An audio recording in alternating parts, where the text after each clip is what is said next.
Halo, tahap penyusunan kebijakan selesai ketika diberlakukan. Namun, ketika diberlakukan, apakah kita sudah benar-benar memahami bagaimana kebijakan tersebut berlaku secara operasional?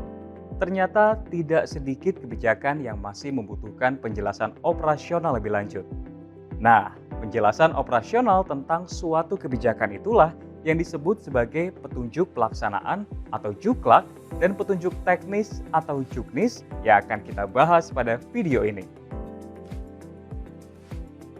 Sebelum kita memulai menyusun juklak dan juknis, para analis kebijakan perlu memahami definisi dari kedua dokumen tersebut. Petunjuk pelaksanaan atau juklak adalah tulisan dinas pengaturan di bidang tertentu yang memuat pelaksanaan kegiatan termasuk urutan pelaksanaannya.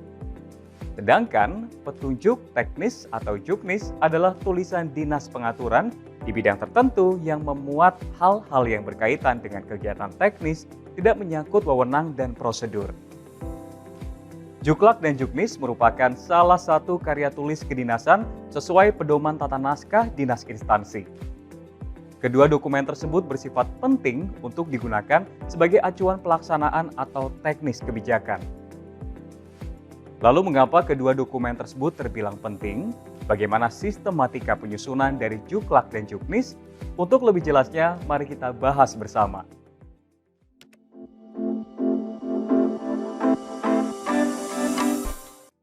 Pembahasan pertama adalah sistematika penyusunan petunjuk pelaksanaan atau juklak. Sebelum memulai menyusun juklak, perlu dipahami bahwa tidak ada sistematika yang baku dalam penulisan juklak. Namun setidaknya memuat beberapa poin sebagai berikut. Latar belakang perlunya juklak dalam implementasi kebijakan tertentu yang diatur, lingkup pelaksanaan kegiatan, tata kelola pelaksanaan kegiatan, metode pelaksanaan kegiatan, jadwal waktu dan pembiayaan kegiatan, siapa yang berwenang menetapkan juklak, lampiran berupa prosedur pelaksanaan. Pembahasan selanjutnya adalah petunjuk teknis atau juknis. Sebelum memulai menyusun juknis, perlu dipahami bahwa tidak ada sistematika yang baku dalam penulisan juknis. Namun, setidaknya memuat beberapa poin sebagai berikut. Latar belakang perlunya juknis dalam implementasi kebijakan tertentu yang diatur. Lingkup teknis kegiatan, metode teknis kegiatan, jadwal waktu dan pembiayaan teknis kegiatan, siapa yang berwenang menetapkan juknis, lampiran berupa formulir yang digunakan.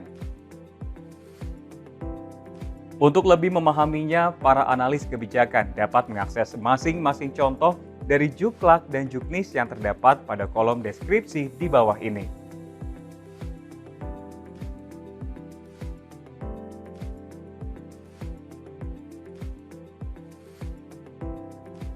Demikianlah pembahasan mengenai petunjuk pelaksanaan atau juklak dan petunjuk teknis atau juknis.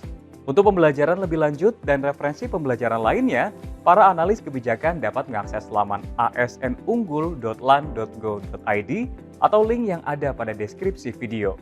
Kami berharap video ini bisa menjadi salah satu referensi pembelajaran dan bisa bermanfaat untuk para analis kebijakan serta pemerhati kebijakan lainnya. Selamat bekerja dan berkarya. Salam analis kebijakan.